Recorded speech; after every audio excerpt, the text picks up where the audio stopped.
Welcome to our Bloomberg television and radio audiences. I'm sitting here with an exclusive interview in Washington, D.C. at Carlyle's headquarters with the CEO of Carlyle, Harvey Schwartz, in his first interview since joining a year ago as CEO. Harvey, today you announced a number of strategic updates to investors. Your stock is up, the most it's been since 2022.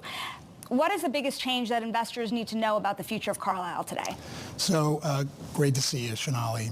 I think the movement in the stock, which you point out, is much more about seeing the momentum in the franchise. So coming into the fourth quarter, the team really came together, and whether it was record FRE, fundraising, the momentum coming into 2024, and then of course on the call we outlined some strategic initiatives and for the first time financial targets for 2024, which have very significant upward trajectory. We'll talk about those initiatives, but we can also say you passed your first year on the job. The grace period is over. What's the biggest? My anniversary yesterday. Yeah, and what is now? You're looking into year two, and a lot of people think of this as a make or break year. What is the biggest challenge for you as you enter this year? So 2023, as a new CEO coming in, it really was about investing time with my teams and spending time with our investing clients around the world. I think I met with over 300 LPs in the first year that I was here. And with respect to my teams, it was really about me getting to know them, but more importantly, them getting to know me. 2024 is really about focus on our priorities, excellence of execution, and more teamwork. If we do those three things, we'll exceed our targets for this year. Part of the changes that you made, these financial initiatives, as well as some strategic updates you've made, means you're going to change the way you pay your deal makers. You've also announced a $1.4 billion buyback plan. How does this change incentives for the people who work at Carlyle and the people who invest in Carlyle? So when I showed up here, one of the first things the senior investor said is, we would like even more alignment with our investors. So this is about, with our investing clients, this is really about alignment across our stakeholders. So it's our senior investors, our investing clients, and our shareholders.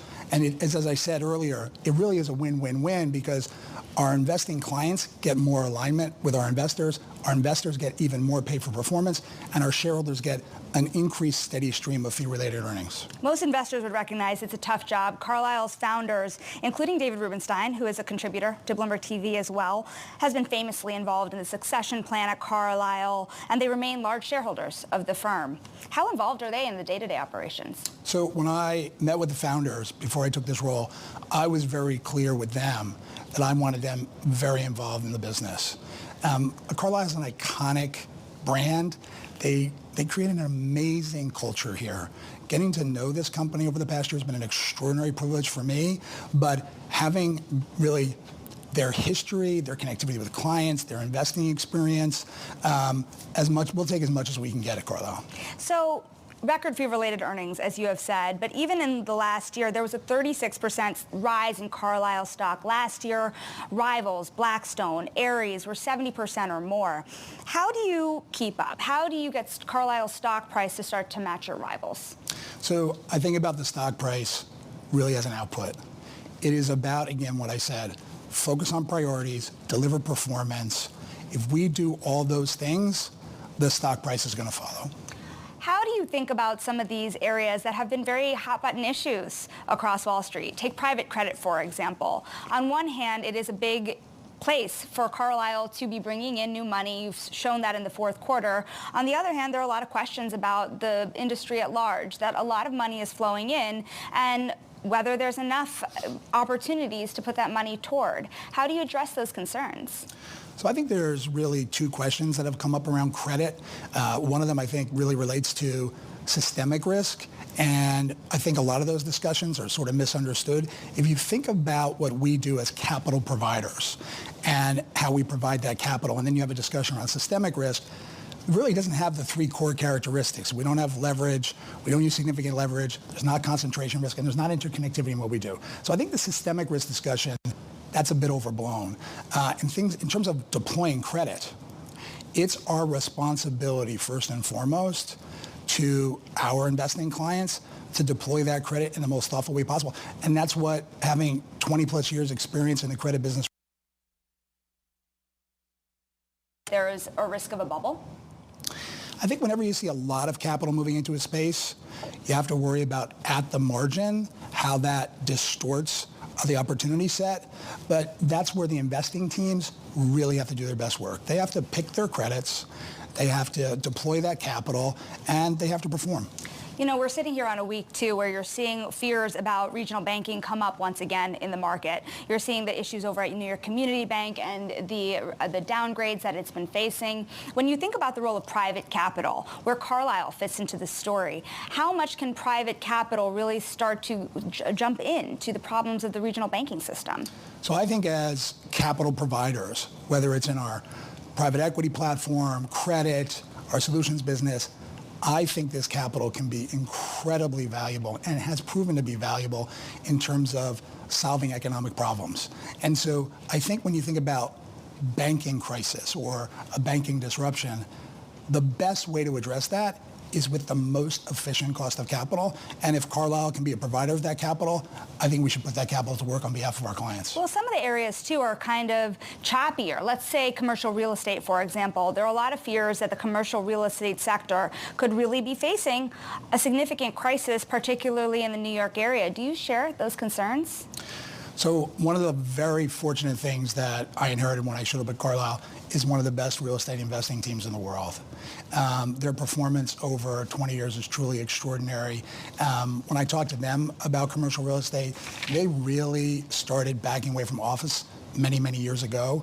We don't see it as a sector where yet we see real opportunity. So I think there's going to be challenges, but I think this plays out over many, many years, because in some respects, we can see this problem. But it's a problem that'll have to be digested by the markets over a number of years. Yeah, let's get a little macro here, because part of this problem is being caused on the heels of higher interest rates. And you have a market now that still expects more than 5 rate cuts before the January FOMC meeting of next year. Do you believe that those 5 rate cuts will come to fruition? So we have a pretty unique perspective on this, because across our portfolio companies, we have in excess of 1 million employees, and we see the data and the performance. I would say that if you step back and you think about historic Fed behavior, the Fed typically either is fine-tuning or cutting dramatically or raising dramatically. And when we look at the data from our portfolio companies, and then you look at strong GDP, unemployment numbers that are quite attractive, when you see inflation has really stopped materially and paused at this stage, I don't think we should be rooting for 5 or 8 rate cuts. I think that would suggest an environment that actually requires a lot of attention from the Fed. I think we should be hoping for fine-tuning, because I think the economy is in better shape than people are giving credit for, and I think the Fed's done a fantastic job navigating this. So what is a more realistic view of where rates go? In our model, we would expect the base case to be 2 or 3 cuts. The Fed, we expect to be very data sensitive. We're watching this closely also. But again, my crystal ball may be as good as yours. So we'll see what happens. Markets are hard to predict. What's the risk then that we tip over from a soft landing or even no landing into a recession? What would cause the tides to turn? I think you could see if you had an unexpected market disruption, geopolitical event. But remember, the Fed has communicated to us that they're watching this data very carefully. And so hoping for multiple rate cuts, I think, is a little bit of a recency bias. I think it's people really saying, oh, I really enjoyed that QE that we were experiencing. I think as market participants, we should want a normalized cost of capital. And if we can get there through this process, I think it'd be an extraordinary outcome. And I think it'd actually be, it'd be great for business opportunities. I think it'd be really good for Carlyle, and I think it'd be great for our investing clients. I think we'd create a lot of alpha. I'm curious about your view of the world. We're sitting here in Washington, D.C. today. I have a few D.C. questions for you. Before we get there, you do have a large presence internationally as well, particularly when it comes to China, at a time where there are a lot of questions about the world's second largest economy, the strength of the economy there, and its relationship with Washington, D.C. and the United States. How do you view those challenges, and how do you navigate them as an investor? So we represent investors all over the world. They have different requirements. Some of those will look at China and they'll say, you know, the risk profile doesn't look like it fits our characteristics. Many of my clients around the world, in touring the world last year, they really like the risk reward in China. And you bring up China, it got a lot of attention because we sold our position in McDonald's. I'm sure you saw it. This was a tremendous return over a number of years. And the one thing I'll say about that, because it really highlights the power of our private equity franchise, people ask me this question all the time. Well, on higher rates, what does that mean for business? When you actually look at that transaction, it was a near 7 times return for our investors in China, just exited right in this environment, and roughly 80% of the value creation came just from operational enhancements. So it's really what we do. It's about picking the right partner, being in China made sense, and actually executing the business. So I think there's opportunities. What about the opportunities here at home? There have been a large U.S. investors, a lot of big names sounding alarms about what's happening here, not about the economy, but about the sustainability of what we're spending as a country, the debt load and the deficit. How do you view that from where you're sitting, and do you think it could spiral into a bigger problem?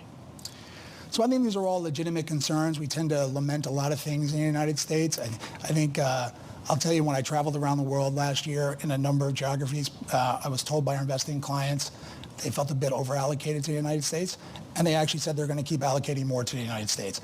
I wouldn't bet against the United States. Well, what about that concern embedded with the dysfunction you're seeing in Congress alone? How do you see kind of this gridlock impacting investors throughout the year? So, we're in an election year, and I was just talking to one of our chief economists, Jason Thomas. We were having a discussion about this just last week.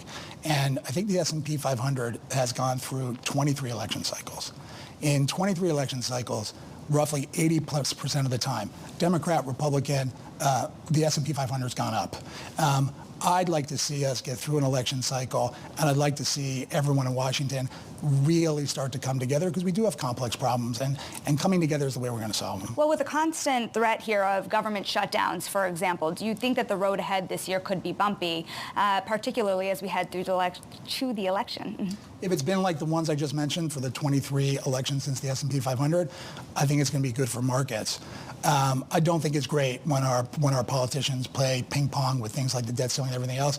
I think we should just focus on the business of the government, but I'm not a politician. The election itself. Obviously, this is a very unique election with 2 leading contenders having served in office recently. How do you see this really playing out? Both leading candidates in the Democratic and Republican Party have low approval ratings. How do you think about this dynamic in the C-suite and the risks that it poses into 2025? So, Carlyle, we've been doing this for a very, very long time. We've been through complicated elections. We've been through surprise elections. I think we'll get through this election, and as I said, we'll focus on the business and the priorities of the day. Priorities of today. We've kind of started this conversation talking about Carlyle, the future of Carlyle. By the time you're done leading Carlyle, what ways will you have transformed the firm? Well, I'm not thinking about being done. I think we're just getting started. I couldn't be prouder of my team this year, the way they really came together. You saw it in all the growth, and you see it in the momentum coming into this year. Again, this is really, as I said, if we focus on our investing clients, we focus on performance, Carlyle will continue to grow, and we will be an incredibly important capital provider to people benefiting from that capital. With all of these changes, it begs the question, too, private credit, wealth channels. What's the future of traditional private equity? Especially under a higher interest rate regime, as you've mentioned. So, you and I have chatted about this before. I don't generally make any sort of long-dated predictions. I think the role of private equity and private capital will only grow over the next several years.